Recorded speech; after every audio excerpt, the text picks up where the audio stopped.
Well, a very happy Tuesday to everybody. John Hendricks here alongside Ross Jackson. Thank you for tuning in to another episode of Second and Saints. Don't forget to hit that like and subscribe button. Ross, we've had an interesting Tuesday so far personally, but how you doing out there, buddy? Oh, doing great, man. Glad to be here with you, and glad to have like some semblance of normalcy for what today has been. Hope everything's going good for you too. That's a bold statement to say there's sense of normalcy. It's been freaking crazy. But yeah, it's a nuts time, man. So greetings from Spain. That's awesome. So cool. Thanks for joining in for sure. So yeah, man, I'm glad to hear that. And it's getting warmer outside and stuff. And unfortunately, the poor Pels last night, that was tough to watch. Pels. But I mean, hopefully they get it together. That's all I can say. That's tough, but you know, it is what it is. But at the same time, Saints, we got a lot going on. We had our final day, a recap where we talked about everything, and obviously some things have happened since then, but we wanted to have a fair shake to kind of check out some of these prospects for the undrafted rookies. And so that's going to be the bulk of our show really for today. But the Saints had made some signings. Let's get to that first. But they signed Justin Heron and Shane Lemieux, offensive tackle and offensive guard. And so again, probably guys that won't set the world on fire as far as signings. Some people might say camp bodies or anything like that. But I think Lemieux is probably a little bit more intriguing to me, you know, just based off his time. The Giants didn't really work out. But what is your thoughts on the signings and kind of where this team is at in the offensive line? Yeah, I think I'd agree with that. I mean, I think Lemieux is probably the one that maybe you could see a little bit of a quicker trajectory to maybe, you know, being a depth player or something like that. Whereas like Justin Heron's coming in. Neither of these guys have a ton of NFL experience, but they have played at the NFL level. Shane Lemieux started 12 games his rookie season, has a lot more experience in the zone run, you know, kind of scheme because of his days at Oregon and, you know, Pac-12. They love them some wide zone offenses and all those other things. Heron's been a little bit more of a man blocker during his time with the New England Patriots and all that. And so, you know, we'll see how either of these guys end up panning out. But if nothing else, it gives the Saints some bodies to be able to go out there with during, you know, mini camps and all these other things to be able to kind of help out where you're not going to see, you know, some veterans and things like that too ahead of camp. So I wouldn't have any humongous expectations on these guys. No disrespect to either of them. It's just about like team makeup, team building. How do you make it through your offseason and all those other things? These are 90-man roster signings more than they feel like 53-man roster signings, but there's still a chance for them to prove otherwise and potentially maybe even grab a spot if they have a nice camp in a system that maybe complements them more than where they've been before. Yeah, I think you said it right. Is this 90-man roster? You're building out that roster, and so what you got to know is that the team that they have now, all these players, is not going to be the same team that goes into training camp. Like you're going to have movement on probably the bottom 10% of your roster here, right? And so I think there's going to be some fluidity. You got the rookie mini camp that's coming up. They got some tryouts, some interesting names, obviously, in the undrafted guys, and so. You know, some of those guys will unfortunately end up getting cut and, you know, they'll bring in some other guys that they like. And then there's always the free agent aspect that we really expect New Orleans to kind of be a big player on. And of course, you know, Mekhi Becton, that's off the table now. We didn't totally feel like that was like, we thought that would make sense, but with them getting Fuaga, obviously it's not as big of a deal now, but at the same time, you're going to start seeing more free agents signing because the compensatory formula is gone now and such. But, you know, is this team like kind of feel like they are starting to come together a little bit more? And we talked about some of the guys in free agency, maybe where we feel like they're going, but, you know, did this team need Mekhi Becton in the first place? Yeah, I think, you know, you and I had talked about Mekhi Becton a couple episodes ago, just taking a look at like where they are now that they've kind of built out the offensive line. I don't feel like Mekhi Becton would have been as big of a fit because he's typically a right tackle kind of guy. And so now you're looking at the interior, Dalton Reisner, a reunion with Andrus Peat, all that. Bring in Shane Lemieux maybe takes you a little bit of a step further from that, from a depth conversation more than a starter conversation. Then you still have Nick Saldiveri in the room and all those things too. So yeah, I think that they're angling and they're progressing just like you would expect that they would. It'd be a big issue if they finished the NFL draft and you said, oh yeah, they haven't moved. They're not any more ready than they were before the NFL draft, right? So I think they've kind of naturally moved on. The other thing to keep in mind too is not only do we see teams now signing players because of the fact that the compensatory formula is no longer impacted by signings, but now you're going to see some new free agents hit the market because some teams have built out their roster over the course of the NFL draft. We actually already saw that this morning. Yeah. Zay Jones being after the Jacksonville Jaguars signed, drafted every LSU player available and then started filling out their roster at wide receiver. They moved on from a guy like Zay Jones. And I don't think that's going to be unique to the Jacksonville Jaguars. I think we're going to see that around the league too. And Dennis Allen even highlighted that in his one of his post-draft pressers.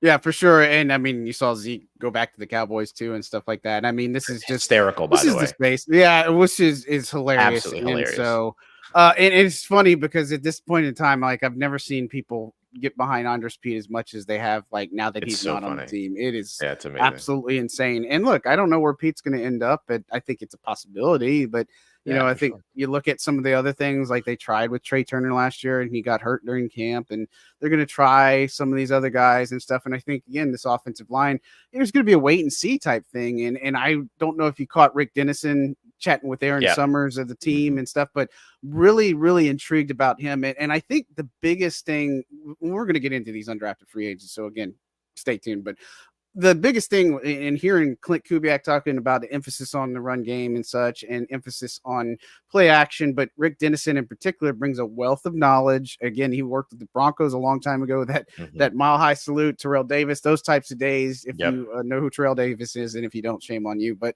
at any rate, like there's all these ties between all the coaches. Like it's not just Kubiak, it's not just Janako. It's all of them intertwined. So Dennison and Clancy Barone, all these guys. And so, John Benton as well. And so, I mean, it begs the question. I mean, everybody, like Dennis Allen talked about how much that they valued these guys' input during the draft process and such. But again, I think there's a lot to be excited about because the only holdover was Clancy Barone. And of course, we know why. I mean, and Clancy's really, really smart, probably underrated for sure. But, this fresh perspective in the offense. They started phase 2 on Monday, which allows them to get on the field a little bit more, install more of this offense and such. But man, are we missing anything? Should Saints fans have a right to be really optimistic in kind of where their approach is? Or is it kind of like, let's pump the brakes a little bit and let's see what happens first? Every fan for themselves, man. Like if you're going to be excited, this is the time to be excited, right? Like every draft class is nothing but all pros and pro bowlers, and every team's a Super Bowl contender. Like just enjoy this for a second. If you're a fan, like, except right. Yeah. Well, they didn't help themselves with their draft either. Kind of like the Browns, but I would say that this has been it's been a while since there has been a Saints draft class that has been as sort of positively received as this one has been. And their undrafted free agent class is really, really good. Like I really like the players that they brought in. There's several guys that have I feel like a pretty clear path to the roster and have a real opportunity here. And so I would say lean into the optimism and enjoy it. And then you can go back to being, pessimistic when they give you a reason. But one of the things that we've continued to say is they have to give a reason for positivity right now. And I think with this draft class and what they did over the course of this weekend, I think it's the most sort of positively inspiring thing that they have done so far. It's like the thing that inspires the most positivity that they've done so far this offseason. And I think that late plays in free agency can help to continue that. Yeah. I was just laughing at this comment. If we get Dalton Rice off a streaking quarter, good luck with that. You might not make it too far, but you might also fit in perfectly also. So You depending might on the have no time of year. trouble at That's for all. sure. Yeah. No, but I think you bring up some interesting points. And again, I think that drinking the Kool-Aid, being optimistic and all that type of stuff, I think for me, it's just the fact and the willingness that they're trying to do something different, right? That they've moved on from some of those long-standing guys in the offense, and they're trying to put a new offense in. They're trying to do this. I think that speaks well for them. But, again, let's be realistic. The only two main contributors I see right now in this draft class is Fuaga and McKinstry, and that's not a knock on other guys, but Rattler's going to have to learn. He's going to have to beat out Jake Haener. Bub means he's going to have a little bit of an upward climb on his, and same thing with Jalen Ford and some of these other guys that they had and in such. And so Christian Boyd and Ezram, I mean, they got to climb up the roster, and it's not saying they can't, but again, the only things, and when we talked about the draft, we said they needed to come away with somebody who has the upside in starting, and the second player needs to be a significant contributor with upside starting. And I think they did come away with that. So I think there is a good reason to be excited about that. But as far as the rest of the draft, I mean, we're not going to know until a couple of years. And one of the things that I actually appreciated from Mekhi was the fact that he was asked about evaluations on last year's class. He said, I usually wait 3 years to do that, which fair. I think that is, because if you go off of last year, I think there's some reasons to be excited, but I don't know that you would have a definitive, evaluation of Kendre Miller or Isaiah Foskey or Nick Saldiveri. And so that remains to be seen. But the second year, that sophomore year for a lot of these players is going to be really, really big. Yeah, I think you've got real opportunities for guys to maybe take those steps forward. I think typically, like when you look for whenever there's people that jump up into, take a leap in their second year, you look for momentum, who finished their rookie year with some momentum. A.T. Perry's an obvious candidate, isn't he? Like, yes. I mean, literally everything that he did last season was in the last, 7 games or so of the year.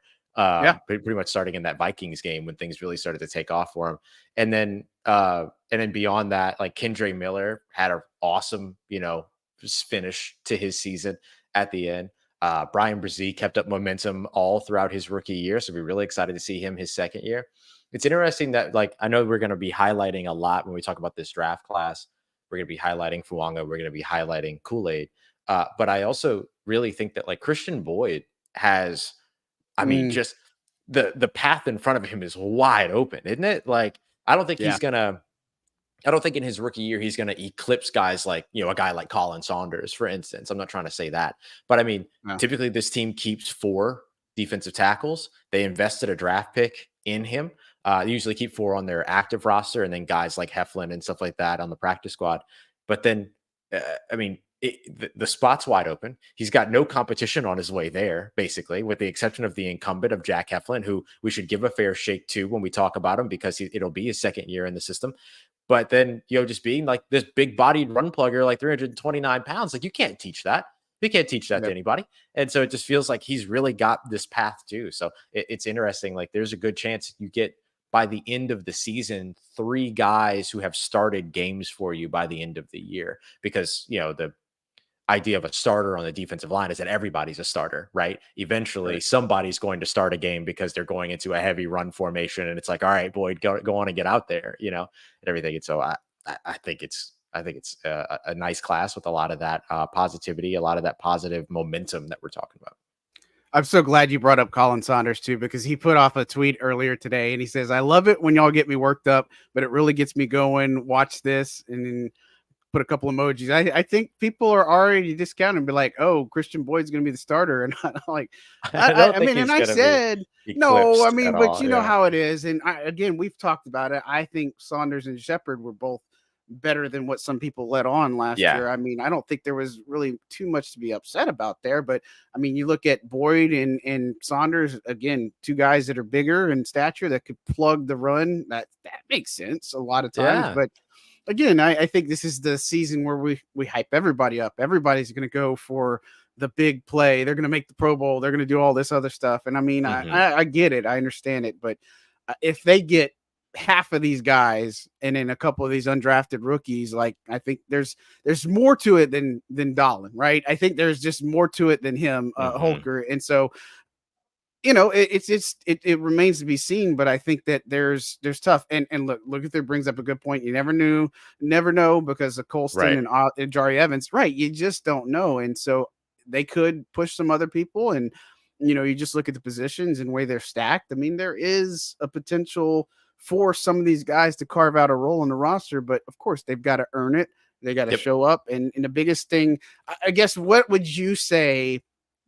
Since we talked a lot, I mean, we talk to rookies all the time. I think that's probably some of the vets too, but like by far, I think a lot of our interaction are with the rookies in some aspects, Mhm. especially last year. But what would you say some of their learning curve, like even talking to guys like Jordan Howden or Kendra or Isaiah Foskey, what were some of their learning curves like as the season went along last year?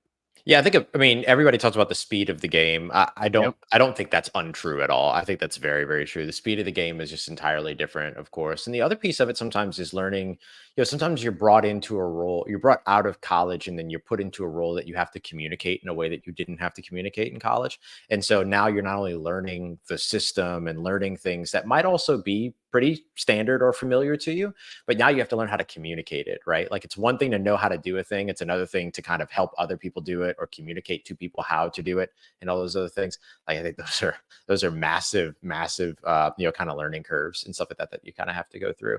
And so I think that becomes a big part. And then probably the other thing is just how to like manage, this is going to sound so cheesy, but how do you manage life as an NFL player? Right? Like when you're in Lot. college, you typically live on campus, you're there, you show up, you go to class. Now all of a sudden, like you live somewhere else. You're either being, shuttled in or you're driving in or whatever to the facility. You're practicing. And then when the day's over, how do you get in more work? Because practices are only allowed to be so much at the NFL level and all those other things. Like the CBA kind of limits all that kind of stuff. And so how do you do that? How do you like make your way in with this veteran who will do some film study with you and teach you this thing? Like how do you find the extra work and stuff like that? And so I think a lot of people think a lot of times where it's like, oh, well, they don't have to go to classes. They don't have to do that. It's just so much easier. Not necessarily. It's just a different type of challenging. Like, how do you maximize your time away from the facility and keep yourself in a situation to where you're able to maximize yourself in an environment that's entirely new to you?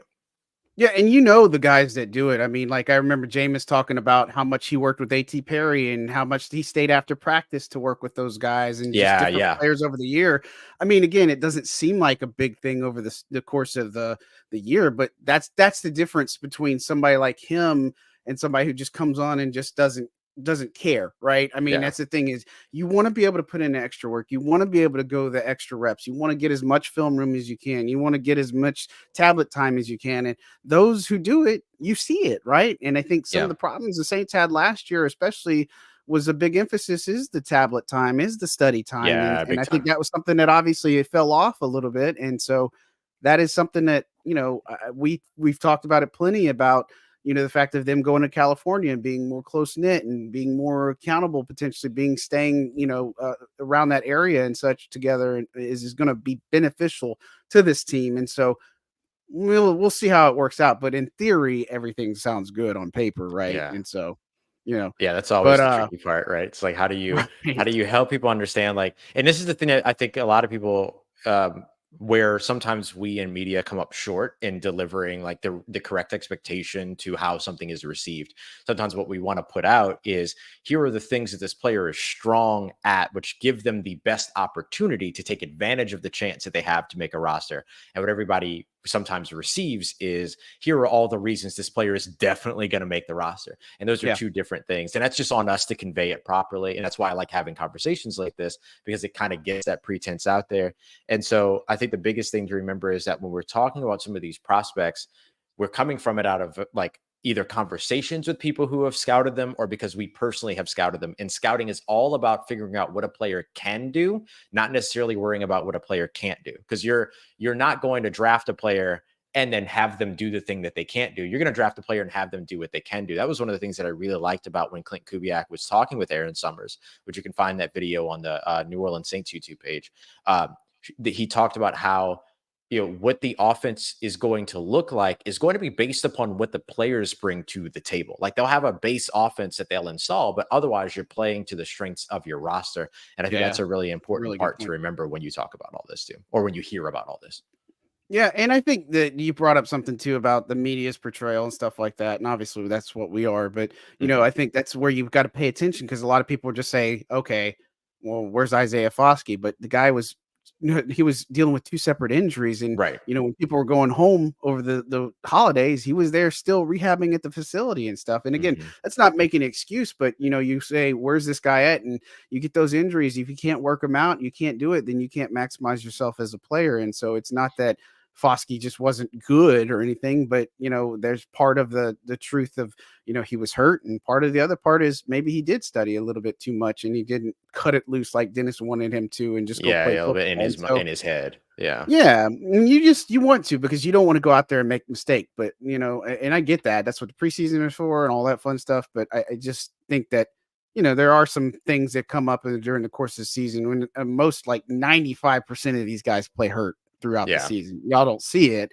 y'all don't know about it, but I mean, we see it. We see people putting stuff on their shoulders or their feet or whatever. And I'm not going to get into specifics, unfortunately, but I mean, we see it every year that these guys are dealing with all sorts of stuff. And so some of the stuff you keep in your head, some people it comes out, it just depends.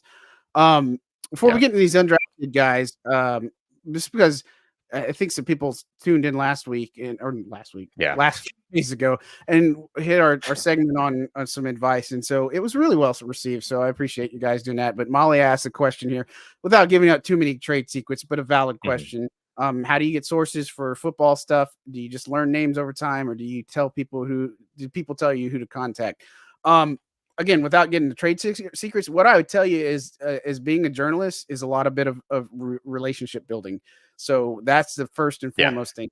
Build relationships. We have access to some things that are help it make it a little bit easier, but the truth is not everybody's going to answer you. You know what I mean? Hmm. Some people will. Some people you build relationships based off of that. Some of it's about players, and some of it's about the relationships you have inside the building too. And so again, there's a lot of relationship building that comes with the process. And so the biggest thing I tell you is as you establish them, just make sure you're right, because you Yep. don't want to throw out false information, because that's what everybody's going to remember you for. And so when you swing, don't miss. That's the other part I would say. Any things that you want to add on to that? Yeah, I would say too, and Molly, I know you're an insider, Locked On Saints insider too, so we could have a more in-depth conversation as There well you if go. you want. I'm totally happy to do that. Like I'm happy, I think like sometimes it's hard to talk about certain things on these situations, but when there's a chance to do like the one-on-ones and stuff like that, like happy to help out. So make sure you reach out to me about that. But the other thing that I would mention too is just understanding the difference between when it's appropriate to report something versus when it's appropriate to just kind of like share like a little bit of Huge, information, insight, huge. and stuff like that. And so, how do you use something that you hear or that somebody has shared with you in confidence as a like report?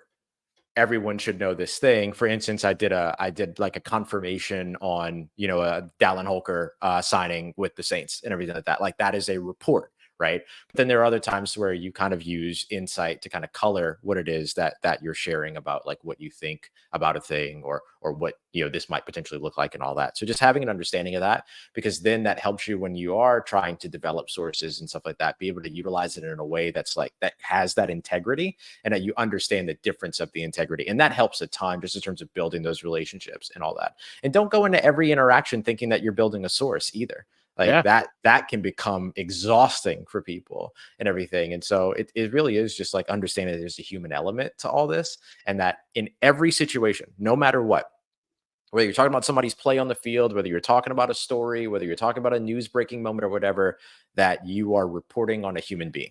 And so, Yeah. how do you do that in a way that is most respectful? And how do you do that in a way that is most advantageous of pushing something forward, not harming somebody, but moving a narrative forward and all that? And so, you kind of have to decide like where you fit into that space. But that for me is a big one. Yeah, I'd echo that, because, and again, I'm not going to sit here and say we're the best at it. Of course, we're not. Yeah. But Right. I think that's a big part is going into locker rooms and like one of the things I like to get to know people on a personal level. If they're players, their families, do they have kids? Are they married? All these other things. What do they like to do? And all these types of stuff. Like you find out guys are gamers. Like Jamal Williams is a big gamer. I know it Shoe seems like it, collectors. but yeah, shoe collectors and whatever the case, or somebody played hockey. I mean, there's all sorts of things, but I mean, I think that's the biggest thing is treating them like they're human beings first and foremost. So I get it when people mess up or something. It's just like, well, they're players and all this other stuff, but there's a human element to all of this. And so again, just start there. It's relationship building. And again, you're going to know, like people are going to know whether you're genuine or not, if you're feeding them a line of bull or not. And so again, I think that's just part, but it takes some time. It's not going to happen overnight. Again, expect to probably get more ghosting than answers. And a lot of times when you do start to, I think that's another thing, but when you get those people and stuff, it helps. And when I'd say caring about the little things too, like Ross and I make it a point to cover HBCU. It's not like we have to cover the HBCU coverage, but I love covering it because there is relevance, first of all, for the Saints, and B, it needs to be promoted. And it's unfortunate they didn't have anybody that was drafted, but it's like those types of things going a long way, going an extra mile in some of those aspects do mean something. And so I got some plans on that I want to talk to you about, by the way. Okay, sweet. I can't wait. Let's do it. All right. Well, let's get into the meat and potatoes, or all that fun stuff with meat and taters. Actually want to talk meat and taters. And let's talk about the Saints undrafted rookie class. Don't forget to like and subscribe, guys. If you want to have your daily dose of entertainment, we are here for that. And thank you, T. We got you. Yeah, thank you, T, for subbing, and we appreciate it. And guys. Thanks for the question, Molly. Amazing. Yeah, thanks for the question for sure. So let's get into it.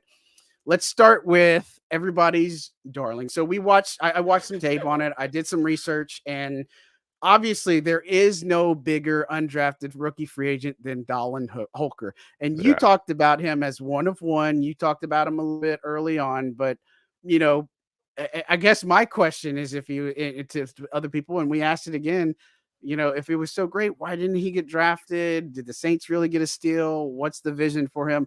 But your thoughts on Dallin Holker and maybe what he brings to the table.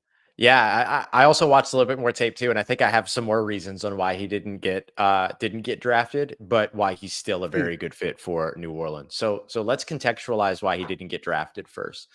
John asked me that question a couple of days ago when we did our last episode, and one of the things that I mentioned was, well, I mean, he's kind of a guy that's a niche fit. Kind of H-back, move tight end type. Move tight end just means that instead of the tight end always being tight to the line of scrimmage, that they'll sometimes play in the slot, play out wide, play out of the backfield. You literally move them around. That's where that comes from. And so I think that because he's such a specified role, there's only a few teams out there that really utilize that. I mean, Isaiah Likely's a really good example. Baltimore? Yeah, Baltimore. Yeah. Brevin Jordan with the Houston Texans is a really good example.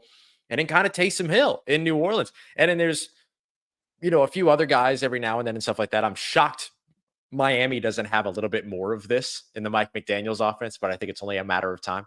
And so I think that that's a big part of it. And look, Isaiah Likely's still in the early portion of his career. Brevin Jordan's still in the early portion of his career. Taysom's going into year 34. In terms of his age 34 year in the NFL. Yeah, level 34. So, I like that. Level 34. Yeah, there you go. I say as a 34-year-old, like I'm like there's something wrong here. But I think that there's like that piece where you're trying to be ready for the person after that. So while I know that there's other roles out there, the Saints might be the one that has that role that's looking for the next person in that role and the succession plan. The other two things are size, 6'3", 234, 241 pounds, depending upon if you're looking at his combine or his pro day. Typically undersized for a tight end, right? You typically tight end wise, you're looking at 6'5", 6'6", something like that. Some teams will roll with the 6'4" tight end, everything. And then the other thing is blocking. He's not the strongest blocker. He's a willing blocker. He'll go out there and do it. He's not going to shy away from it or anything like that. But he's not always the most effective blocker on the field. And so that typically means that you can't get out on the field. So for him, just as much as all of the fun stuff is that you can do with him, if he can catch on to the system and develop Not dramatically, but develop a little bit more as a blocker. It makes him more of a threat when he's on the field because it doesn't give away or signal what it is that you're planning to do. You got to be able to disguise things. And so he's got to be able to block. And so I would say that those are probably the things that end up being the reasons why he didn't get drafted. But the reasons why he can pan out are because of all of the things that he can do. Yeah, no, I agree. And just for comparison, so the team lists him 6'3", 241, Jawan 6'4", 231, and Foster 6'4", 250. And so, like, you see, it's kind of like right in the middle of it and right such. there, and so, yeah. like, he could lose 10 pounds. He could gain 10 pounds if he wanted. And I mean, he's very close. And then if you throw in Taysom, he's 6'2", 221. And so that just throws everything out the equation. But I think when I look at Holker, one of the, and of course I wrote about all this stuff and such, but I think what stands about him is his ability to catch. Like what I was trying to explain is he puts an emphasis on catching. So like catching first, then worrying about everything else. So his hand placement is really good. I think he's a lot more athletic than he leads on and stuff. And so I think he has some strong awareness. I think that he's somebody that could be that guy. You know, I was upset because I like Joel Wilson again last year out of Central Michigan, and he got cut like one of the first cuts. But I think Holker is a guy that when you look at offensive fit, though, I think he is somebody that could benefit from a play action style offense like this that's going to come in. And look, the Saints have a need, right? I mean, it's Juwan, it's Foster, and if they use Taysom, they're great. But behind that, it's Tommy Hudson and Michael Jacobson that are the guys on there, some practice squad guys from last year. And so, I mean, it remains to be seen how that's going to work out, but I think it bodes well in his favor. But, you know, he's going to have to pick it up at an NFL level. I think he's capable of doing that. But, you know, again, actions speak louder than words, right? And so we do have some undrafted rookie interviews that came up. We got to talk to 4 players today. And so be sure to check out Second and Saints for that. It was Kyle Sheets, Jermaine Jackson, Matt Hayball, and Sincere Haynesworth from Tulane, which is like, this guy's like Haynesworth without getting too much into him right now. But this guy is so likable. Like he seems like he just doesn't have a bad day and stuff. So, but let's go over to another free agent, Kyle Sheets, Slippery Rock, which is in Erie, Pennsylvania, right? In like Pennsylvania in that area. Big guy, 6'4", guy that, for me stood out is you throw him a 50-50 ball, he'll get it. He can win one-on-ones and such. What other types of things he can make a contested catch, but you asked him a couple of questions, maybe even moving to a tight end role and such. But what stood about him and what do you like about him? Yeah, I think the thing about him is that like he got his first collegiate offer was from Slippery Rock. He went there.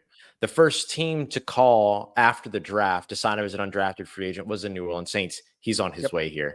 There's something about sort of like that loyalist feel that I think pushes the culture forward, right? Of like, I'm here because they called me and there was no way I wasn't going to show up. He said that he also is a willing blocker, which I think is really important when you're a guy that's, some places he's listed 6'4", other places listed 6'2", but in any case, like he's a big wide receiver, right? In any case.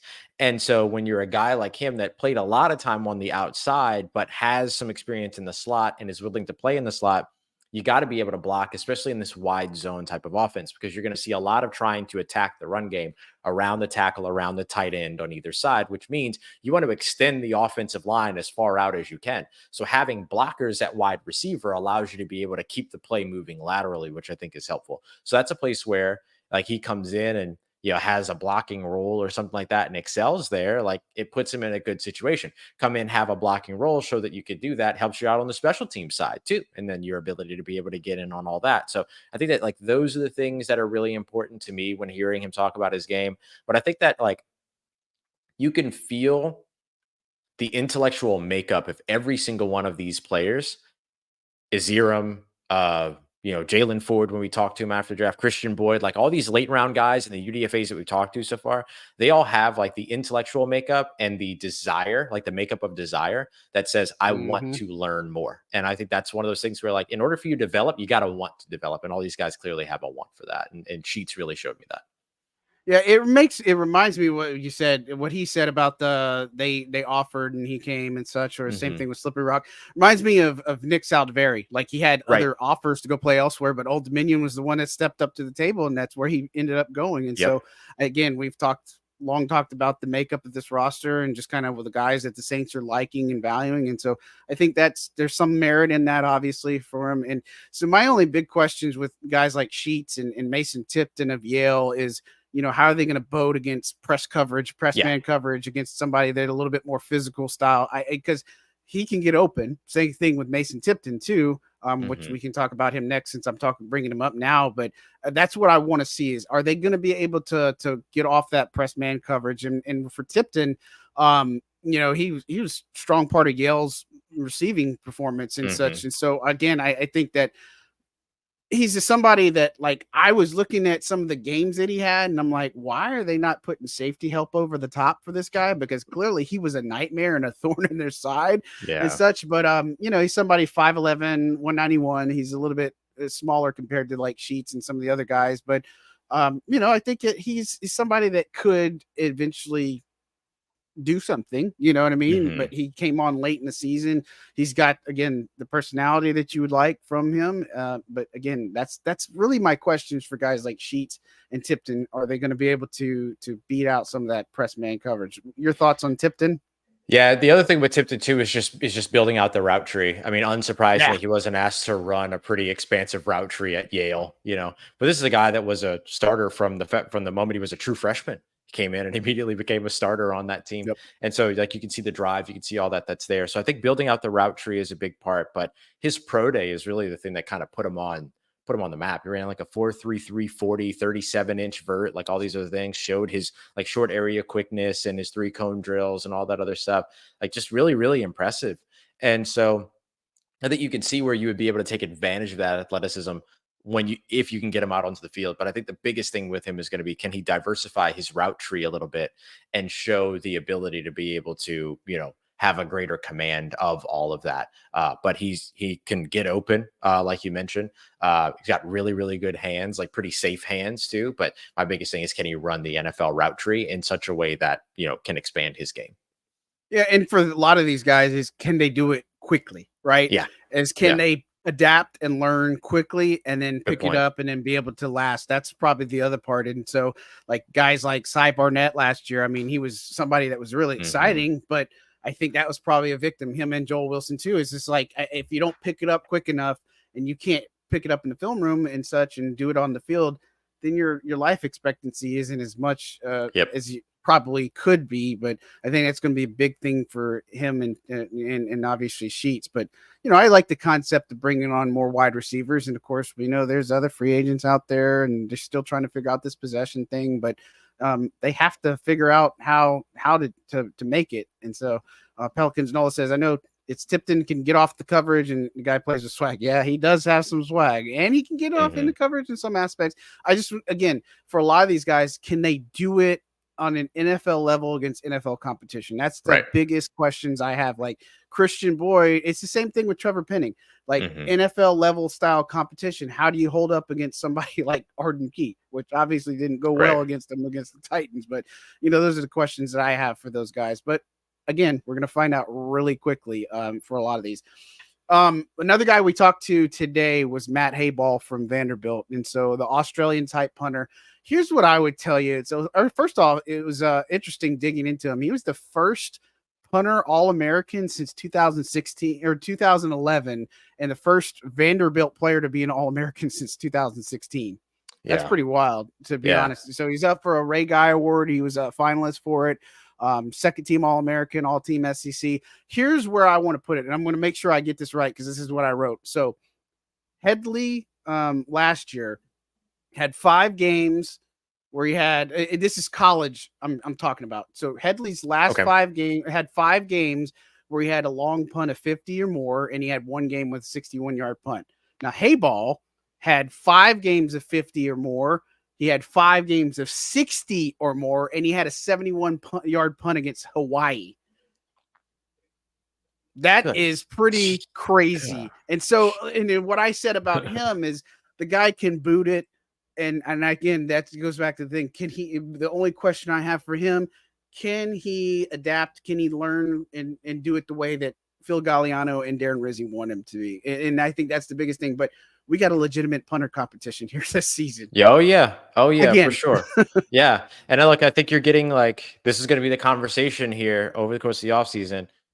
Hayball might have the bigger leg, but who's getting the net? Who is in a situation to where those punts are harder to return? And that's why both these guys being sort of Aussie style punters is great, because you're going to get a real one-to-one comparison. This isn't going to be apples, oranges comparison like it was Lou Hedley and Blake Gillikin, right? Who are two entirely different styles of punters. You're seeing it go up against one another. But I think that, Hayball had the better average and the better net last year in college than what Hedley had in the NFL. And they're even still with punting in the NFL, there is still you have to prove you can do it at the NFL level kind of a thing, because the punts that the NFL returners are more willing to return and more capable to return are way more expansive than those that the collegiate players are willing to return and able to return. And I know like he gets a little bit of a boost playing at Vandy and punting against other SEC teams and stuff like that. But in any case, like there's still a talent leap you have to make going into the NFL. It's not just you and the ball. Yeah. And it's consistency too. I mean, again, yeah, great it's point. like Blake Gillikin last year. I mean, it's just that it was days where like it looked good and days where it's just like, every fourth or fifth punt, it's just a shank or it doesn't look good. It's like, it wasn't the same type of kicks that he was having when, originally he was battling out for the role in the first place. And so, and again, and obviously Gillikin landed somewhere else and maybe that's what he needed, but that's going to be the big thing in camp. And you're going to see some of us with stopwatches jotting down the hang times and all that fun stuff and doing the nitty gritty when it comes to training camp. But again, I think his outlook is very favorable. And so I'm really curious to see what that ends up happening with him and such. But, punter competition, that's the main thing to take away. Another guy we talked to today, Jermaine Jackson from Idaho. You brought it up. We talked about it, but the coincidence of getting a small school return guy. Again, I said Malik Flowers last year. You had Rashid Shaheed, Deontay Hardy, all that fun stuff. But Jermaine Jackson, another guy, he's undersized, 5'7", 170. That's not going to completely hurt him, but more of a guy that go play in the slot. But he didn't have the speed to showcase on his pro day. It was only like a 4.59, but he made up for it with some of his strength. Like he did 17 bench reps, 225. So, man, guys, if the kickoff role, I think when you look at it, I can definitively say Rashid Shaheed's going to be there. But when it comes to who the other guy is, I don't know. That's a question the Saints are going to have to answer. But your thoughts on Jackson and maybe what he's going to be able to do, and does he have a legitimate shot just based off the special teams aspect? Yeah, special teams always helps you as a UDFA and everything like that. He'll have to show it, but it definitely always helps. You talk about even as a punter, there's definitely still a gap. As a returner, it's tough. Like the game is so much faster in the return game, even with the new return rules. Like once you catch that ball and those guys are bearing down on you, it's an entirely different speed. Like the game is just wild different than in college. But the thing that I actually really liked about him, and that I think the coaching staff will like about him, because they pay attention to these interviews, is the fact that like unsolicited, I asked him about playing in the slot, and then he was like, yeah, no, I did a lot of stuff playing in the slot. One of the things I really enjoyed doing playing in the slot was like developing as a blocker. About 5'6", 5'7" dude. And the first thing that he says about playing in the slot is, yeah, I like blocking. Like, that's awesome. And, you could, either you're saying the right things, but if you're doing the right things and you show that throughout mini camps, training camp, like whatever opportunities he gets and stuff like that can go a long way for him, man. That really, really can. And if he goes out there and is like, yeah, no, I'm not just here to return, but I'm here to be, a wide receiver, which includes all of the different facets of being a wide receiver, could be a lot of fun. You don't have to be fast to be a good kick returner. You don't have to be fast to be a good punt returner. We actually saw that years and years ago. I know his career didn't pan out the way that the Saints wanted it to, but Marcus Murphy. Yep. He wasn't a fast dude, but he brought back a touchdown. I mean, like he had some good returns. Yeah. And he had some good returns because he understood how to attack the angles and how to, how to make angles tougher for defenders and even run through tacklers and stuff like that. And so if you can show your ability to be able to do that, then I don't think that the 40 time tells the full story of a kick returner. Like you said, there's so much more that you can do. And then he goes out there and shows like, yeah, I'm willing to go out there and block. Like even if he goes out on the practice field, blocks and loses, but shows that he's going out there to block, like that can move the needle for you. Sure. The Bart Simpson, at least you tried cake, you know. That's right. Yeah, exactly. And one other thing he brought up too was the fact that he and DeAndre Carter are really. Oh yeah, really that was really cool. And DeAndre Carter's been in the league since 2015. I mean, he's been with a lot of different teams. He's with the Raiders right now, but again, a guy that's similar, 5'8", 190, and just having him as a mentor, a guy that you can lean on. I mean, those things do matter too, and so he's just somebody again for everybody. I think that they're guys worth paying attention to. Of the guys that we've talked about right there so far, Holker and Hayball are the first two that I think have a legitimate shot at making the roster right now. And so we'll see. But, as we keep going down some of these, let's go to Kyle Hergel, interior offensive line from Boston College. So he was a transfer from Texas State. 30 bench reps at BC's Pro Day. He actually was not credited with a sack in 2023, only allowed 2 hurries. My notes on him: he stands up fairly well in pass protection, can get to the second level pretty well. 6'2", 315, originally from Canada. And he was a late add to the East-West Shrine Bowl, and he was actually number 4th overall in the CFL draft ranking. So if he wasn't going to get on an NFL roster, he was the 4th ranked best prospect for the CFL. So your thoughts on Hergel? And of course, there's not a ton of tape that you can see on some of these offensive linemen, but there's some. Yeah, no, it's easy to find him when you're on it. That's for sure. The thing I like about him is that he's explosive, like really, really explosive, and explosivity matters on the offensive line. There's a defensive line where we talk about explosion all the time. Your get off, the ability to be able to do all that and everything, but like you got to be able to counteract that over on the offensive side. Yeah. And I think he just gets off the ball like very, very quickly and everything like that. And that's one of the things I really like him. And the thing about it is that he gets off the ball with power, right? Like he shoots his hands really well, all these other things. But you can kind of see it in his testing metrics. You look at the explosive metrics like vertical and broad jump. Both of those were in like high percentiles for him. And I think that shows you just the ability to be able to have sort of that base strength to be able to be strong up in the upper body, right? Because you're trying to transition power from your lower half to your hands, basically, and your arms. And so I think he does a good job of that. I think he's got a taller ladder, or a steeper ladder, if you will, to climb, steeper hill to climb than some of the other guys that we've talked about so far, like Holker and Hayball. But no, I think that there's something interesting about what he brings, and interested to see if he's able to transition. Yeah, and we're talking about interior offensive line.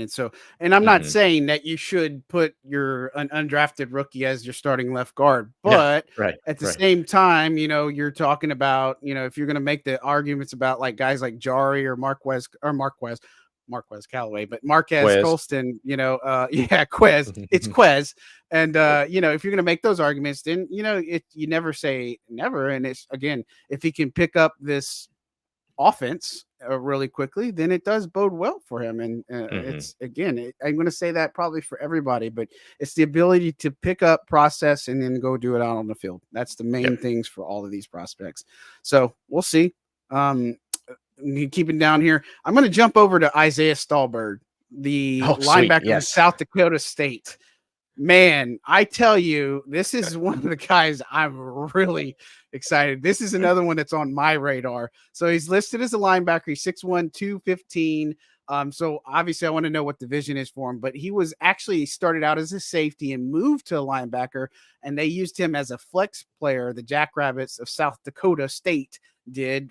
He was originally from Nebraska, and so he did stand out on special teams, which bodes well for him early on. But this is a guy that he rushes, he can tackle, he can do a little bit of everything, and he can cover, obviously, but a hybrid player, again, I made the comparison the other week about it, like bringing up a guy like a Sua Cravens and stuff before that was really a thing. I mean, again, I'm not saying he's that guy, but very interesting because of his stats, where they're going to put him. I think maybe more of a safety, obviously, Yeah. and is where he's going to go. But bring him in the box, do some different things. But this is a guy I'm really excited. Your thoughts? Yeah, I mean, good explosion, 37.5-inch vertical, good speed, 4.49. Like he just tested really, really Yeah. well. And I think that even when you look at his like RAS, his relative Hmm. athletic score from Kintley Plot, I think he actually did it as safety, and it's like 9.50, everything like that. So welcome, right? We're back to that, to the athletic testing and everything. But yeah, it's always interesting to kind of get these guys that have experience at multiple levels on the defense, because that allows you to be able to utilize their versatility. A safety that can play down in the box, that's helpful. A linebacker that can play deep, that's helpful, Yeah. right? And you would never ask a linebacker to do that, but you can ask a safety to do all of those things and all that. And so if you're able to get him in the slot on coverage and get a bunch of opportunities to look at him, like one of the most important things that you can do as an undrafted free agent is be able to be looked at several different positions in several different places and everything. And so he's somebody that played 141 snaps in the box, 381 at slot corner last year for the Jackrabbits. And so he even played a little bit more of that hybrid safety role than he did play the full-time linebacker role towards the end of his career, which is collegiate career, which is good because it's clear what he was going to transition to at the next level at that size and stuff. So, yeah, I just think, when you have that speed, you can check the box of range. We have the ability to play in the slot. I think that's really helpful. Do the Saints have a Yeah. starting slot cornerback this year? We don't know. You know what I mean? Like, could be Alante, it could be Ugo, it could be somebody else that's not on the roster yet. Like, trying to build out, if nothing Tyron. else, your depth there. Yeah, Tyron. If building out even your depth there for your practice squad, like then being able to kind of be seen in all these different places definitely helps. Yeah. And again, that's one of my guys that I'm really excited to see, and hopefully don't jinx him and be like he's going to be the first one cut. But like again, I just think that he's an exciting player Hmm. that could have a role, and of course he's going to has special teams upside, so that gives him a leg up in a lot of ways too, in my opinion. And so again, Yeah, safeties, we're going to linebackers, find tight out. ends. Yeah, and like Hmm. with the new kickoff rule, like safeties, linebackers, tight Hmm. ends become really, really important. Oh So, my, yes, exactly. All right, let's move over to Rico Payton from Pittsburg State, which is in Kansas, not mhm. Pittsburgh like you're thinking of. He's one of the Saints' top 30 visits. Yep. And actually, if I'm not mistaken, was it Jermaine Jackson who said he was a top 32? Yes, he did. Yeah, he Yes, said it he was a is top a 30 top as 30. well. So little nugget there. If you and again, if you want to watch some of those interviews, we had 4 of them today. So go on Second and Saints and check those out. But guy was transferred over from Southern Illinois, Rico Payton, that is. Again, all MIAA his junior year, a Cliff Harris Award guy, Don Hanson, All American team. I think for him, really what I'm looking at, he's 5'11, 188. He didn't have a great 40, so like 4.57, but he also Mhm. made up for it in like the agility and his jumps at pro day, and he ended up turning in like an 8.36 on his RAS. And so I Mhm. think he's more of your outside corner. You can see that he has again a frame that's a little bit different, but a long frame in some aspects. And so I think that he's a guy that could cover. But again, he has some ball skills. What's your thoughts and original thoughts? Or yeah, original thoughts or origin Additional thoughts? yeah, additional thoughts or initial thoughts, maybe. I'm sorry, I Yeah. need my second cup of coffee, or third, No, fourth, you fifth, whatever one I'm on. Yeah, yeah, yeah. No, you're good. Yeah, I think like the ball skills are the most intriguing thing about him. Like if he's going to make a roster somewhere, it's going to be because he shows some production in that lane and then also shows some production as a tackler in special teams. I think that's going to be his most direct way to do it. I think the fact that the Saints brought in 2 undrafted free agents that were top 30 visits for them, which again doesn't mean top 30 prospects. It just means 30 visits where you can have a guy come to your facility, but it clearly shows some interest. I think there's clearly something that they really like about him. Yeah. And again, you got some good teachers back there, and Dennis Allen's a secondary coach. Joe Woods is there, and obviously Marcus Robertson is one of our favorites. And so, Hmm. take the coaching, and the opportunity could be there. And they've found some undrafted rookies plenty of times over the years that are DBs. And so I think there's a legitimate chance for a DB to make the roster that's an undrafted rookie. And in worst case, one of the things that Dennis Allen talked about is these are also guys that they're going to consider heavily for the practice squad. So I mean, that's Yes. where you had your Shaq Davises, your Mark Evanses, and Hmm. stuff like that. And so again, it's going to matter, but you can only put 16 on them right now. You can't do them all. And so, Right. you know, you got to last, you got to be available, you got to learn, you got to perform. So Yep. we'll see. Nouili, offensive lineman from Nebraska, will be my next one that I want to do. He started off at Colorado State, came over to Nebraska. He didn't play in 2022 because he failed a drug test, but man, he came back in 2023. He helped Nebraska finish second in the conference in rushing. He's actually played under Matt Rule, so everybody knows who Matt Rule is and such. He's originally from Germany. He played left and right guard for the Cornhuskers. And so, again, he molds his game off of Quentin Nelson, which Quentin Nelson is pretty dang good. And so if they can get a player of that caliber, that would be pretty awesome. But your thoughts on Nouri and what you saw from him? Yeah, one of my favorite things about him actually was reading our good friend Amy Just, who used to be here on the New Orleans beat, who now covers Nebraska. She wrote a senior feature on him, and just what an incredible dude. Like, kind of like the bounce back of the adversity and everything like that, but also just a very open book. His family, there was stuff in there from his family, and it's just incredible to see that support system and everything that he has too. So I'm really excited to talk to him, just like human being wise. But Very him smart. on, and then him on the football, and then him on a football field, like athletic, like really, really athletic. And if you want to get a good offensive line going, you got to draft and bring athletes into the building. Yeah. And those specific athletes might not make the roster. Those specific athletes might not be your starting five, whatever. But those specific athletes give you an idea of what it is that you want to see from your offensive line. And I do think that getting athletes on the O-line is really, really important. And he's a guy that kind of checks that box for me. Yeah. And again, the competition on that offensive line is wide open. And so, you know, we're going to find out again, are they built for NFL level competition? And we'll find out and get our answers very sooner rather than later, to quote Sean Payton. So Nathan Latu is the next one, edge from Oklahoma State. He's the brother of Cameron Latu, who was drafted last year by the 49ers. He's actually his fraternal twin brother. 6'4", Oklahoma State guy. He didn't start actually until this last year. So like the previous seasons before that, he actually was just kind of like a role player and stuff. But 6'4", 265, which is actually almost identical to Carl Granderson and Chase Young, which I think is the first thing to put out there. Speed stood out for me a little bit on it. Again, but he's not like the fastest guy that you ever seen, but he has the pass rush traits that you would expect. You know, he can shed blocks.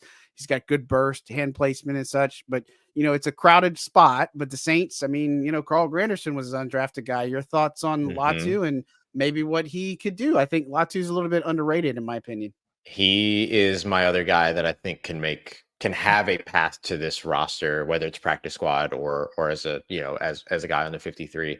And the reason why I feel that way is because he, to me, is in the mold of a Caden Ellis, a Zach Bond, a guy that you can stand up on the edge and have him rush. He can put his hand in the dirt if you want him to as well. But I love the idea of having just another one of those speed rushers for this team to look at as a part of the rotation. You already know what the edge rusher is going to look like. You've got Cam Jordan, you've got Carl Granderson, you got Chase Young. You'll see what's going to happen with Peyton Turner and Isaiah Foskey. But man, if you can get, and this is something that Dennis Allen talked about at the end of last season and kind of held true to from every other time that we talked to him over the course of the offseason, draft, all that stuff, is that the Saints aren't going to change their prototype in terms of how they draft defensive ends and edge rushers, particularly in the first round. But they're not going to be against breaking the mold every now and then to add to that prototype. And I think Nathan Latu is one of those guys that, as close as he is to Carl Granderson, as close as he is to Chase Young, like he kind of adds to the additional prototype, because even Carl Granderson has bulked up since he's gotten to the NFL, and he was playing at like 280 for a little bit and all these other things too. And so Latu is another one of those guys that comes in with like the smaller frame, the sleeker frame, the ability to be able to rush off the edge with speed, which I think is nice to add to this New Orleans Saints defense and kind of replicates the success, hopefully could replicate the success that you saw from guys like Baugh and Ellis, or some version of that, to kind of add another element to this team's ability to rush the passer. Absolutely. It's not a bad thing to have more pass rushers for sure. So, moving along, Millard Bradford from TCU, safety. I think the biggest thing is so again, I'm gonna give you my notes. And so he's inconsistent is the problem I think Yeah. that faced him the most. But he's not the fastest guy. He's not the most physical guy. He has some really good tape out there. He can come downhill. He has good closing speed. He can make a good strong tackle. The inconsistency is there. He can be good in run support and have good coverage, but then there's a play where he's not so good in coverage and run support and such. I mean, he's a guy that can take chances. He's not afraid to take a chance. But I think for him, one of the things that I noted is he just needs a good coach. Yeah. And a guy like a Marcus Robertson could unlock him. Your thoughts on Bradford and maybe what he's able to do for this team and what he needs to work on? Yeah, I think the biggest thing with him is reeling him in a little bit. Yeah. Really aggressive on the field. Not like in a situation that's going to draw penalties or anything like that. Like he's not out there like yelling at teammates. No Brandon Browners. Browners. I just mean, no, not at all. Not even in that conversation. But like Sorry, I think guys. like but I think like taking like this was a big thing about CJ Gardner-Johnson when he came into the NFL as well, was reeling in the aggression because he would make some tackles that were a little bit undisciplined, and there was a concern that he might even hurt himself making some tackles and stuff like that. I see a little bit of that in Bradford's tape, but the thing about it is that like you want controlled aggression. You don't want to lose the aggression and stuff. And so that's why a guy I think like Marcus Robertson is going to be so important to his process, because like Marcus Robertson was an aggressive dude on the field, but he was so controlled in the way that he did it. Like he fought for footballs. He would crash down and undercut routes and do all the things that you want to see from an aggressive defensive back and an aggressive safety in particular. But he did it in a way that was controlled. He didn't do it by like wildly, flying and leading with his head and stuff like that. Like you got to be careful with certain things. And I think that like, that's one of those things that I look at in Millard Bradford's tape. I'm like, oh man, if he could just reel in the aggression a little bit, control it and kind of use it as a tool, as opposed to his, bread and butter or whatever, it would help. And then I think eye discipline. And look, the Saints have done a really good job reeling in and training eye discipline. They kind of use those visors for the defensive backs during training camp and everything. That was an MROB thing that they brought in, and he kind of has them, wearing these little visors so that they could focus on what's happening in front of them, not get, it's just in the individual drills. Yeah. And so like, and that trains the eye discipline quite a bit. And so I think that like they've done a really good job of correcting that, because it's been an issue for them over the course of years and got much better last year. We still saw some glimpses of it, but just under 1 year with Marcus Robertson, they got way better in that conversation. I'll throw Joe Woods into that too, because he works for that secondary as well. And so I think that like the things that he has that might limit his game are things that the Saints should be able to address, but we're not really clear yet on what his ceiling is, even if those things get addressed. But if you're going to get the best out of him, I think those are the ways that you do it. Yeah, I mean, there's a reason TCU had success too. I mean, he was obviously a big part of that and such. Yeah, and him and Mark Perry, man. Like both those guys were solid. I mean, it kind of reminds me a little bit of Smoke Monday situation potentially coming in. I mean, we'll see. I mean, I'm not saying he's become a fan favorite or anything like that, but maybe that type of vibe, and just needs to learn and get coached, and maybe he has Go ahead. And I think he's a little bit more all around than Smoke Monday was. Like Smoke Monday was a really good tackler and a really good special teamer, but he wasn't a coverage guy and everything. And like, Bradford's got range, which is really nice. Yes, absolutely. He just doesn't have as cool a name. Although his name is pretty dope. It does sound like a president. Bradford, like Millard Bradford. Yeah. 16th president of the United States, Millard Bradford. Like that's what it feels like I should be saying when I talk about him. Oh man, don't tell him that to his face. That's not good. I mean, at least I compared him to Abraham joke Lincoln. About it. You know what I mean? At sure. Put him at 16. Yeah. Oh man. Moving along, we got a few more to knock out before we finish up and wrap up. Sincere Haynesworth from Tulane, local guy.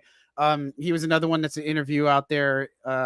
That's already out there on Second and Saints who we talked to. Man, this guy's he's happy. Like he's the type of guy that strikes me as not having a bad day. Type of guy, like just nothing but a smile. And I think the one thing that I liked about him is, and I asked him because, Tulane wasn't so hot for a while, and they just turned this program around a couple of years ago, and he was a big part of it. And he was talking about, obviously big teammates with Tajay and Dorian Williams and such, and Nick Anderson and Michael Pratt, Jaquan Jackson, but he said how much they valued guys like him and his input, but a team captain. Played a lot of interior offensive line is where he's probably going to project the most. But I mean, again, he has good fundamentals. He seems like he can go against the run with some, take the angles and stuff. Again, I think he's got the physicality to hold up in pass pro. Your thoughts on Sincere and maybe what he's going to bring to the table? Yeah, biggest question mark on him is going to be size, 6 foot. 300 pounds. Like it's a little tough. Not less the 300 pounds part, more so the 6 foot part. But being a guy that specializes on the interior and has played all along the interior, height is a little bit easier to manage, right? And so especially Right. if you can utilize that for your leverage, then I think that ends up going a long way for you. Could be, one of those local prospects that sticks for sure. He's an interesting dude, and again, he's another one that just exemplifies the idea that like attitude means so much, and that attitude is really important, because if you want to develop, if you want to get better, you have to have a desire for it. He is clearly a dude that has a desire for it. Yeah. And I mean, Saints kind of do try to give some chances to those Tulane guys. Nick Anderson was one recently. Jalen McCleskey is another one I remember. And so, again, you're going to see what they bring to the table. And again, you just got to come in, but it's cool that he got to stay close to home. So I think that was really fun to see, but really fun, dude. Like you watch him is like, man, I can probably get behind this guy. You know what I mean? That's the type of vibe that I got. Moving along, one of my guys that I kind of really like is Kyler Baugh from Minnesota, interior defensive line. So he was a transfer over from Houston Baptist, where he played 2019, 2021, past 2 years with the Golden Gophers. Team captain. He did 3 tech. He wasn't limited to that, though. He played in the interior at multiple spots. He anchored as a nose. Good awareness, can shed off some blocks. He can get into a play, disrupt a play, keeps his heads up and stays engaged with the play. So things that you like. And look, he's got some pass rush ability, go along with some run defense. He's quicker than a guy that you'd probably expect out of somebody that's 6'2" and 305. But your thoughts on Kyler Baugh and what you saw from him? Yeah, I was over here smirking because I was like, man, I can't wait to say that he ran a 4.9 640 at 302 pounds. Like, goodness, man. Like, move. Yeah, and he's faster than somebody. This is one of those guys where, like, when Dennis Allen was I asked Dennis Allen about Josiah Zerum and him transitioning from defensive line to offensive line, what kind of does that give him? And one of the things that DA said, kind of with a smirk on his face, was, I tend to think that defensive linemen are more athletic than offensive linemen. And I think that, that's the defensive guy in him talking, but he's also not wrong. And so when you see a guy like this, that's 302 pounds, it's moving 4.96, like that's pretty remarkable, man. Like this dude can move. And when you're coming from an offense like Minnesota's, which obviously a Big Ten offense, they love to run the football. And then you have somebody that can move like that, like, goodness, like you can really see the way that, like, he's a guy that could benefit from the scheme that he's walking into quite a bit, because he would be walking into exactly that kind of scheme that wants the offensive line to be able to move off the football and be able to get out there and run and all those other things, and everything like that. And so when you're playing against those teams, rather, and everything, and then you're having to defend those types of offenses in the NFL, for his case, like that's something. So when he's practicing against this offense with the New Orleans Saints, he gets an opportunity to really show what it is that he's going to be able to bring to the field if he gets the opportunity at defensive tackle, which is one of those spots that, look, you're going to want guys in the practice squad. You're going to want those guys. So if he can come out there and be the defensive lineman that has all that athleticism and practice against the offense that wants to be athletic, like that could potentially move his development quite a bit. Yeah. And you said rushing, you're changing it up, but inject a Colin Saunders rushing TD into my life for 2024. Yeah, please. Let's get that. Yeah, let's get that. I need to see it. That was really funny. So, but again, he's one of my guys to keep an eye on, as far as maybe a dark horse. And so we'll see. And, sometimes they work out, sometimes they don't. Moving along, got 3 more left. Lawrence Johnson, defensive back from Southeastern Missouri. SEMO, St. Louis native, 6 foot, 205. He was in the Hula Bowl. Look, he played quarterback in high school.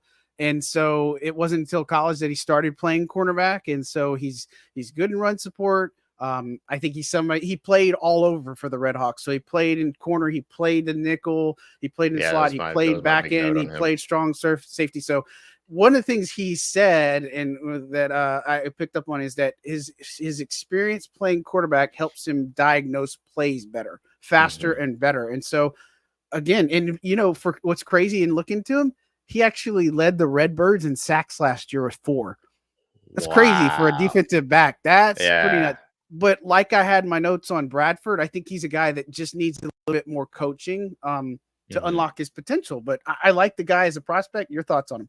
Yeah, my big thing for him was his versatility. And so Yes. it's the versatility of being able to play multiple positions, but also serve multiple roles, right? Like you can play free safety and corner and slot corner and still only be charged to cover. But his ability in run defense as a run support guy, his ability to pursue the passer, as you just mentioned, with those 4 sacks, like those are all things that build his ability to contribute and to build all the different ways that he can contribute. And then the other piece of it too is that, like, typically if you're a safety that can play downhill the way that he can play, you're perfectly suited for special teams work. And so again, as an undrafted free agent, you're trying to make the roster sometimes through special teams. And he seems like a guy that has at least the base skill set that says, okay, that should be able to translate. Yeah. Yeah. And again, he's a guy that maybe not a ton of things out there, you know what I mean? And so but I'm excited. I'm excited for defense back. I'm excited for a lot of these guys. And so again, are they going to stick around? Because those free agent tryouts are going to produce and knock some of these guys probably off the roster, knock some other ones too. So we'll find out. Got 2 left. Jacob Kibodi from UL-Lafayette. I'm from Lafayette. I know UL-Lafayette, but walk on for Raging Cajuns. So he actually played for TAMU, the Aggies, first couple of years, and then he transferred over. He went in the transfer portal, but didn't get to play in 2020 because of COVID. And so that was unfortunate. We've seen that happen. But last year with the Raging Cajuns, he did fairly decent job and finished with 729 on the ground, 5.7 yards a carry, 7 rushing touchdowns, 9 catches for 79 yards in the score. My notes on him: he has some pretty good vision and he has some good acceleration when he hits the second level. Shows some nice moves that you like out of a running back. Your thoughts on Kibodi? 3.22 yards after contact on average last year. That's the big thing for me, right? He's not the fastest guy. Comes in at like a 4.6 something in terms of his 40 time. But I like the fact that, like, he can utilize his size to pick up additional yardage and have sort of that impact. Of those 729 rushing yards that he had last year, 416 of them, so more than 50% of them came after contact. So I think that's a big thing. That's somewhere where the Saints struggled a lot last year. Oh my gosh, they struggled a lot last year. It was, and They a weren't lot of it running was, and a lot of it was, like, in my opinion, a lot of it was scheme related to me. You've got these, you had somebody like Alvin Kamara running between the tackles more than he was running outside. You're not getting him out in space and utilizing him. You're putting him into the mix. And so, his yards from contact are going to come down because you're running him in the middle and stuff like that. And so that to me is kind of a big one. And then the last thing that I'll mention is him as a blocker too. Like, that was one of the things that kind of stood out to me on tape. Like, he was pretty good at assisting in the backfield as a blocker. Yeah, and that's an area where I don't think a guy like Jamal Williams got a lot of credit. Like, he was actually really good against picking up blitzes and stuff. And I know he didn't do a lot on the stat sheet, but that matters. You know what I mean? That's where Mark Ingram shined for a little bit sometimes too, in addition to being able to run and stuff like that. And so, again, could he make something of himself? We have to find out. It's going to be a crowded backfield right now. With some of these other guys returning. And so, again, he's one in special teams. Special teams is going to be big for him, but I like the concept of bringing on more runners and seeing what you got, because last year you mentioned, the usage was crazy. I don't know what they were thinking. Like, that's crazy to me that you have all these guys like Kamara, Jimmy Graham, Taysom Hill, and you don't put them in a position to succeed.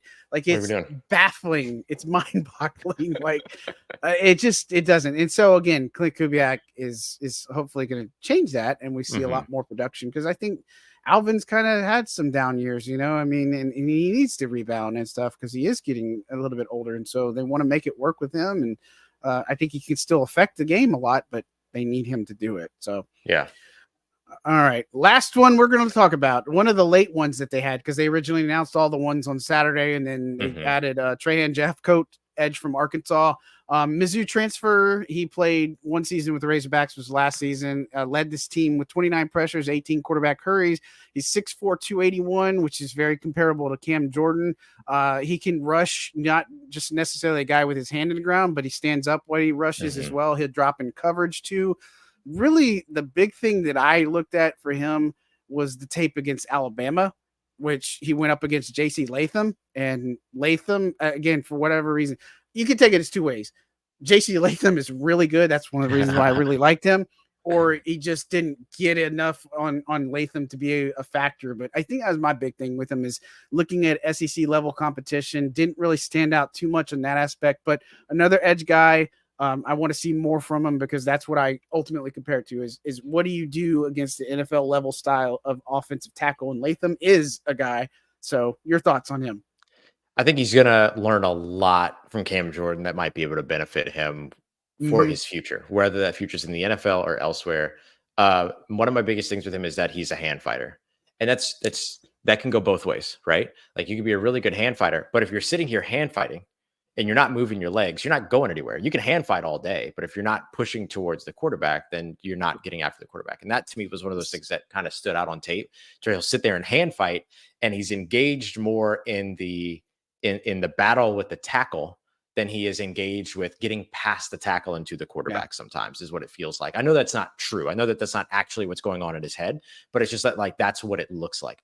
And so you want to see him develop a little bit further in terms of that. And I think Cam's one of the better hand fighters in the NFL, like some of the most violent hands in the NFL. Still to this day, you're going to see on 94. And so I think that that's something that I think goes a long way in terms of maybe helping him develop a little bit. So I think that would be kind of the next step thing that I would be looking for, from him. But I think one of the things that's super fun to watch on his tape is how tightly he runs an arc. So running an arc when you're a defensive end is all about trying to get around the tackle into the quarterback. So when he's not stuck hand fighting and he's on the move, he wraps so tightly, and you want to try to take that angle and that curve as tightly as possible so that you can diminish the amount of steps you have to take to get to that quarterback. And he runs the arc really, really tightly. Yeah. And that's going to be important for him early on and stuff. And so I don't want to call him raw by any means, but again, I think, you learn from a guy like Cam Jordan, you learn from a guy like Todd Grantham, and it's going to help you in a lot of ways. And so again, you got to come in here and do it. But again, you watch that tape against Alabama, you'll probably see the same thing that I saw and stuff. And again, he just needs to push towards the play, and he's late in the play. That's the concerns I have. But again, what do we know? What do we know about any of these guys? Yeah, right. I do appreciate that he was voted a team captain immediately upon stepping at Arkansas. I thought that was pretty cool too. Yeah. Yeah, and it speaks well. I mean, Sincere Haynesworth was a captain at Tulane. I mean, he's one of four. I mean, in a lot of leadership's his brand, man. For real. And it's voted on by the players. I mean, that's a big deal that they vote on the players as the captains. And so, I mean, it does count for something for sure. And so, I don't know, but all 16 undrafted rookies. I think that's right. They announced 15, and then Jeffcoat was 16, right? And I think my math's there. But all 15 16 plus 1 is 16 previewed. It's last I checked. Carry the five. No, I'm just kidding. But man, already time's flying. I don't know how these things just go so quickly, man. I just don't, and it just feels like time stands still sometimes. But Ross, man, I want to give you a chance. Make sure you follow and subscribe to Locked On Saints, first of all. But what you got coming up over there, and anything fun you're writing about? Individual episodes on every single rookie. That's what we're doing right now. So we've got our Spencer Rattler episode out, working right now, or got our Taliesin Fuanga episode out today. Tomorrow's Kool-Aid McKinstry. Very excited to break him down, and then we'll just continue to roll through the free agency, or excuse me, not the free agency class, the draft class, and then we'll get into undrafted free agents. But I want you to have like one episode that you can go to and kind of get everything that you need on each individual prospect. So that's what we're going to be working on, with some cutoffs here and there where there's news and stuff like that. But that'll be the work coming up there. And then just put out a new piece today, kind of laying out the value that the Saints got on a Spencer Rattler selection at 150. Took a look at 8 of the best and most notable NFL draft experts out there, and how he was ranked pre-draft, and then looked at where the Saints got him. boy, they got some value. So you could check out those pieces. Okay. I did that for the top 3 selections. You can go and check that out over at Saints News Network. Taliesin What about you, man? Fuanga. Taliesin Fuanga.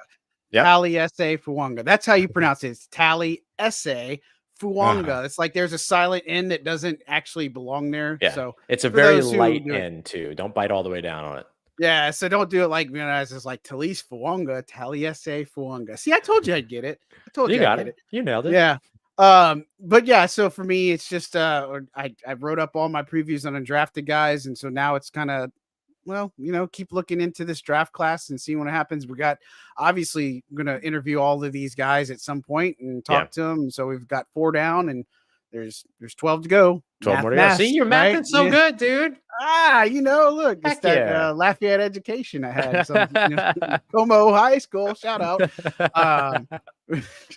But at any rate, yeah. So doing that, and so obviously that, and we're gonna find some stuff to write about. But rookie mini camp is next weekend, not this weekend, but next weekend. So we'll be at that. It's 3-day mini camp for tryouts too, which we didn't get too much into. But if you check the tracker on Saints News, you'll find all the players that we've run down and see what they do. So that's really about it. Nothing crazy exciting. I'm just glad that I could breathe and get some sleep and recover a little bit. And now I'm back to energized mode. So there you go. You never know what's going to come out from me in the next couple of days. So hopefully some fun stuff.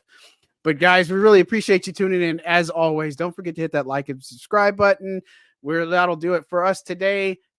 We'll be back soon enough to talk some more Saints football and probably Saints football. So, guys, have a good one. We appreciate you tuning in. All the best.